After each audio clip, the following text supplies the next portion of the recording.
پہلی علامت ہے کہ مومن 51 رکعت نماز پڑھتا ہے. مومن 17 رکعت نماز نہیں پڑھتا، مومن 51 رکعت نماز پڑھتا ہے. اس میں 17 رکعت نمازیں تو واجب ہیں، 2 صبح کی، 4 ظہر کی، 4 عصر کی، 3 مغرب کی اور 4 عشاء کی. 17 رکعتیں یہ تو واجب ہیں، یہ ہم کو پڑھنا ہی پڑھنا ہے. اور ثواب ان 17 رکعتوں پر نہیں ہے، ثواب ہے مستحب نمازوں پر. اس میں 2 رکعت صبح کی نماز ہے جو صبح سے پہلے پڑھی جاتی ہے، جو نافلہ صبح کہلاتی ہے. 8 رکعت نمازیں نافلہ ظہر ہیں جو نماز ظہر سے پہلے پڑھی جاتی ہیں. 8 رکعت نمازیں نافلہ عصر ہیں جو نماز عصر سے پہلے پڑھی جاتی ہیں. 4 رکعت نمازیں نافلہ مغرب ہیں جو نماز مغرب کے بعد پڑھی جاتی ہیں. 1 رکعت نماز نافلہ عشاء ہے جو نماز عشاء کے بعد پڑھی جاتی ہے. اور 8 رکعت نماز شب ہے جو رات میں پڑھی جاتی ہے. 2 رکعت نماز شفع ہے جو اس کے بعد، اور 1 نماز. یہ 51 رکعت نمازیں جو پڑھی جاتی ہیں. آپ غور کریں یہ مستحب نمازیں کیوں ضروری ہیں. ہم اور آپ سفر بجاتے ہیں، 2 دن کے سفر بجاتے ہیں یا 1 دن کے سفر بجاتے ہیں، تو اپنے ساتھ کتنے لباس لے کے جاتے ہیں؟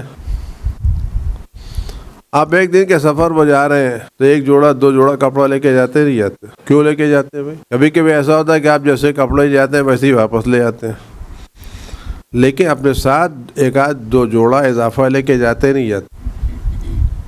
خالی ہاتھ تو نہیں جاتے نا. کیوں جاتے؟ کہ اگر یہ کپڑا جو ہم پہن کے گئے، یہ لباس گندا ہو گیا تو کیا کریں گے. آپ سفر میں جاتے ہیں تو آپ کو قافلے سے جا رہے ہیں، قافلے والے نے آپ کو ٹکٹ بھی دے دیا ہے، کھانے کا انتظام کیا، سب کچھ کیا ہے، لیکن اپنی جیب میں کچھ روپے رکھ کے جاتے نہیں جاتے. کیوں جاتے ہیں؟ اگر ضرورت پڑ گئی تو کس سے مانگیں گے. کیا واقعی ضرورت پڑنے والی یا احتیاط کے طور پہ لے کے جاتے ہیں؟ جا رہے ہیں سفر میں 2 دن کے لیے، لیکن 2-3 جوڑے کپڑے لے کے جا رہے ہیں، اور جیسے جاتے ہیں ویسے لے کے چلے جاتے ہیں. لیکن لے کے جائے کیوں؟ اگر گندا ہو گیا تو کیا کریں گے، اگر دھبا لگ گیا تو کیا کریں گے. تو اگر یہ احتیاط ہم 2 دن کے سفر کے لیے کرتے ہیں تو جو قیامت کا اتنا لمبا سفر ہے، کیا ہمیں اس میں ایکسٹرا نمازیں لے کے نہیں جانا چاہیے؟ کیونکہ روایتوں ملتا ہے کہ تم نے جو واجب نمازیں پڑھی ہیں، اگر یہ نمازیں ناقص ہوئی تو کیا کرو گے،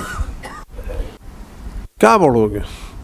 اور نمازوں کے لیے مسئلہ یہ ہے کہ ہماری واجب نمازیں اتنی ہی قبول ہوں گی جتنا ہم نماز پڑھتے وقت خدا کی بارگاہ میں حاضر تھے. جتنا ہم نماز پڑھتے وقت خدا کی بارگاہ میں حاضر تھے اتنی نمازیں ہماری قبول ہوں گی. اور جتنا ہم ٹہل رہے تھے یہاں وہاں، تو یہ جو کمی ہوگی یہ کمی پوری کہاں سے کریں گے. اللہ اکبر کہنے کے بعد ہم تو ٹہل رہے ہیں. نماز تو ایسی ہوتی جیسے آپ نے ٹیپ ریکارڈ بٹن دبا دیا، اللہ اکبر کہا اور بٹن دب گیا، وہ پڑھتے پتہ چلا جا رہا ہے. السلام علیکم ورحمۃ اللہ کا آٹو اسٹاپ ہو گیا. تو اس میں توجہ کتنی ہے. اب جب میدان قیامت میں دیکھا جائے گا کہ بھائی یہ آدمی یہ ہے تو اس کی کمی ہم کہاں سے پورا کریں گے.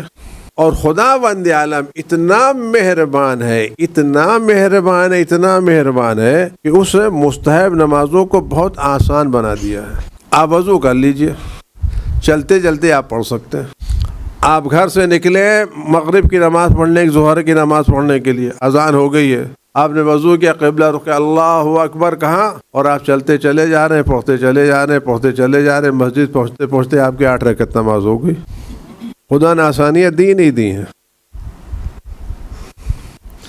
آج ہم لوگ کیا کوئی اسکیم آتی ہے کہ بھائی فلاں چیز خریدنے کی اسکیم ہے، تو ہم اس اسکیم کا انتظار کرتے نہیں کرتے، ہم رک جو اسکیم آئے گی تو چلیں گے. خداوند عالم نے مستحبات کی اسکیم لگائی ہے. نماز شب پڑھنے کے لیے خدا نے کیا کہا ہے کہ بھائی آدھی رات کے بعد پڑھو. بھائی جوان ہے، آدھی رات کے بعد نہیں پڑھ سکتے، مغرب کے بعد پڑھ لو، مغرب کے بعد پڑھ لو. بھائی نماز مغرب عشاء پڑھ لے. کہ 11 رکعت نہیں پڑھ سکتے، کہ 8 رکعت پڑھ لو، 1 رکعت پڑھ لو، 2 رکعت پڑھ لو. پڑھو تو صحیح، پڑھو تو صحیح. اور یہ نماز شب وہ ہے جو ہماری پہچان ہے. امام فرماتے ہیں 51 رکعت نماز تمہاری پہچان ہے. 17 رکعت پڑھنا پہچان نہیں ہے، 51 رکعت نماز پڑھنا پہچان ہے. اور اس میں نماز شب کو خاص اہمیت حاصل ہے، اور خاص کر اگر کوئی نوجوان نماز شب پڑھتا ہے۔ ہمارے کے عام طور سے ہوتا یہ ہے، جب ہم ریٹائر ہو جاتے ہیں تو مسجد میں آ جاتے ہیں، یعنی جب دنیا ہم کو کسی کام کے لائق نہیں سمجھتی اور آفس سے نکال دیتی تو ہم اللہ کی بارگاہ میں پناہ لے لیتے ہیں۔ میں چھوٹی سی بات آپ سے اذکر، آپ غور کریں۔ ایک آدمی دبئی آتا ہے، ٹرانزٹ میں ہے، اس کو 2-3 دن یا ٹرانزٹ رہے کہ ہم کہاں وقت گزارے، کہاں ہوٹل ایئرپورٹ ہے، کسی کو فون کرتا ہے، ہم آپ کے آنا چاہتے ہیں، کیا کرنے آنا چاہتے ہیں بھائی؟ اب یہاں گزار رہے تھے، 24 گھنٹے کا اسٹے تھا، ہم نے کافی کیا ہو جائے۔ ایک آدمی یہ ہے جو اپنا وقت گزارنے کے لیے آپ کے یہاں آ رہا ہے۔ پھر جا رہے تھے، ٹرین لیٹ ہو گئی یا پلین لیٹ ہے، 4-6 گھنٹہ کام رہتے، ہم نے چلو تمہیں سے ملاقات کر لیں۔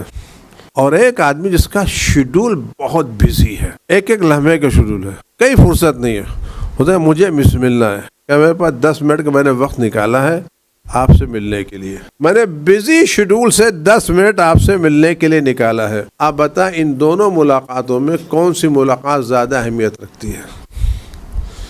وہ 5 گھنٹے گزارنا یا 10 منٹ نکالنا؟ اہمیت کس کی ہے؟ کچھ آپ بولے کچھ ہم بولے۔ 5 گھنٹے والی اہمیت یا 10 منٹ والی؟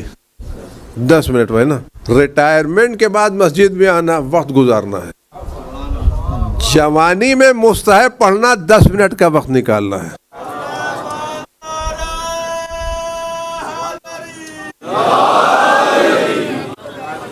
ایک اور سال ہے محمد والے محمد۔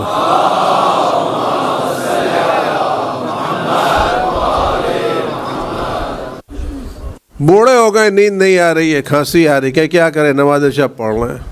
وہ نماز شب الگ ہے، یہ نوجوان جو پوری طرح سے نیند میں ڈوبا ہوا ہے اور وہ بستر سے اٹھتا ہے۔ جب یہ نوجوان بستر سے اٹھتا ہے تو خدا اپنے ملائکہ سے کہتا ہے، ملائکہ دیکھو میں نے اس نوجوان پر نماز واجب نہیں کی ہے، یہ اپنی میٹھی نیند میرے لیے قربان کر کے اٹھ رہا ہے، میں تم کو گواہ بنا کے کہتا ہوں میں نے اس نوجوان کو معاف کر دیا۔ یہ نوجوان جو نوجوانی میں عبادت کرتا ہے، یہ عبادت اللہ کی بارگاہ میں زیادہ قبول ہے۔ وہ 10 منٹ جو نوجوان نکالتا ہے، وہ 2 رکعت نماز شب جو نوجوان پڑھتا ہے، وہ مصلی پر جو خدا کے سامنے 2 رکعت بیٹھتا ہے، یہ احتیاط رکھتا ہے۔ اگر آپ ہم کو خدا سے انسیت کا موقع مل جائے، آپ یہاں سب موجود ہیں، ہمارے ملک میں بھی ہیں، آپ میں بھی ہیں، اگر آج ہمیں اور آپ کو کسی بڑے آفیسر سے ملنے کا موقع ملے تو ہم کیا کرتے ہیں؟ اگر ہم کو ٹائم ملا ہے صاحب آپ کو 11 بجے ملنا ہے، ہم 11:15 بجے پہنچتے ہیں یا 11:45 بجے؟ اگر 5 منٹ کا وقت ملا ہے تو اور بڑھاتے ہیں یا کم کرتے ہیں؟ اگر 11 بجے کا وقت ملا ہے تو ہم 11:15 نہیں آتے، کہنے آئیں گے، 2 دن سے تیاری کرتے ہیں، بھیا وہاں 11 بجے پہنچنا ہے، 11:15 بجے پہنچ جاؤ، دیر نہیں ہونا چاہیے، 5 منٹ کا وقت ہے، اس میں ہم کو ساری باتیں کہنا ہے، کہتے نہیں کہتے؟ جن کے اختیار میں ذرہ برابر کچھ نہیں ہے، جو نہ لے سکتے نہ دے سکتے ہیں۔ قل اللہم مالک الملک تؤتی الملک من تشاء وتنزع الملک ممن تشاء۔ پروردگار ملک کا مالک وہ جس کو چاہتا ہے تو بادشاہ بناتا ہے، جس کو چاہتا ہے بادشاہ چھین لیتا ہے۔ قل اللہم مالک الملک تؤتی الملک من تشاء وتعز من، جس کو چاہتا ہے تو عزت دیتا ہے، تو ذلیل کرتا ہے۔ جو جس ذرے کو چاہے آفتاب بنا دے، جس آفتاب کو چاہے ذرے میں تبدیل کر دے۔ جب یہ خدا ہم کو بلاتا اول وقت، ہم کہاں رہتے ہیں؟ اذان ہوتی رہتی ہے، ہم گھومتے رہتے ہیں۔ دنیا والے بلاتے ہیں تو 15 منٹ پہلے جاتے ہیں، اور مالک الملک بلاتا ہے اور وہ کہتا ہے تم مجھ سے جتنی چاہے باتیں کرو، میں تمہاری باتیں سننے کے لیے تیار ہوں۔ آپ کسی بڑے سے ملنے کے لیے جاتے ہیں اور 4 آدمی وہاں بیٹھے ہوتے ہیں تو کہتے ہیں پلیز مجھے ذرا پرائیویسی چاہیے، 2 منٹ آپ سے پرائیویٹ میں بات کرنا ہے، لیتے نہیں تھے؟ ہم دنیا والوں سے پرائیویسی چاہتے ہیں، خدا کہتا ہے کہ میں تم سے پرائیویٹ گفتگو کرنا چاہتا ہوں، آؤ مجھ سے بات تو کرو،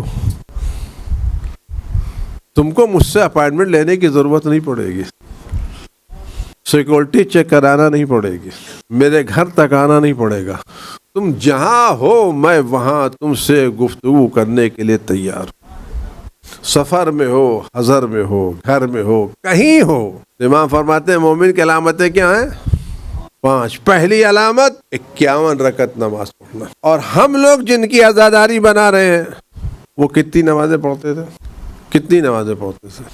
آج ہمارا نوجوان جو نئی نسل ہے آپ اس کا لباس دیکھ لیجئے. یہ سب کے سب اپنے لباس ٹی شرٹ سے سب مل کر کے یورپین کلچر سے اپنے کو ملا رہے نہیں ملا رہے ہیں. وہی جینس پہن رہے ہیں, وہی شرٹ پہن رہے ہیں, وہی چیزیں لکھا رہے ہیں. تو آج ہمارا نوجوان مغرب دنیا سے ملنے کی کوشش کر رہا ہے. کاش یہ جوان اہل بیت کا رنگ اختیار کرنے کی کوشش کرتا. ان کا لباس اسلام میں لباس نہیں ہے, لیکن لباس کی اہمیت آپ پہن کیا رہے ہو, آپ کی ٹی شرٹ پر لکھا کیا ہے, بنا کیا ہے. آج ہمارے نوجوانوں میں ایک عادت ہے ٹیٹو بنانے کی, ٹیٹو بنانے کی. بہت عادت, حرام نہیں ہے, شوق ہے, کوئی یہاں بنائے, کوئی وہاں بنائے, کوئی وہاں بنائے, کوئی وہاں. میں کہتا ہوں آپ اپنے کو علامتوں سے مت پہچانیے. آپ اتنا بڑا بنیے کہ لوگ آپ کی تقلید کریں. دوسروں کے راستے پر چلنا اپنے کو کمتر سمجھنا ہے. اہل بیت کے چاہنے والوں کو دوسروں کے راستے پر نہیں چلنا چاہیے, بلکہ دوسروں کو اہل بیت کے راستے پر چلانا چاہیے.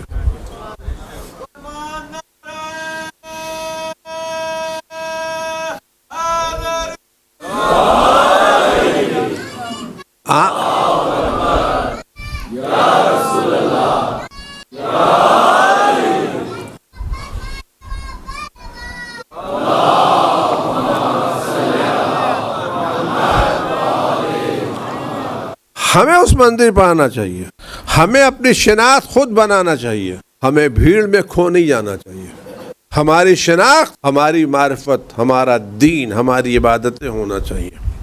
اور نوجوان کو اس میں آگے ہونا چاہیے. عبادت بوڑھوں کا کام تھوڑی ہے, عبادت تو جوانوں کا کام ہے. جب جوان کہتا ہے یا کہنا عبد, خدا کہتا ہے دیکھو میرا بندہ میرے پاس آ رہا ہے. روایت میں خدا کے نزدیک سب سے زیادہ پسندیدہ وہ نوجوان ہے جو اپنی گناہوں سے توبہ کرے.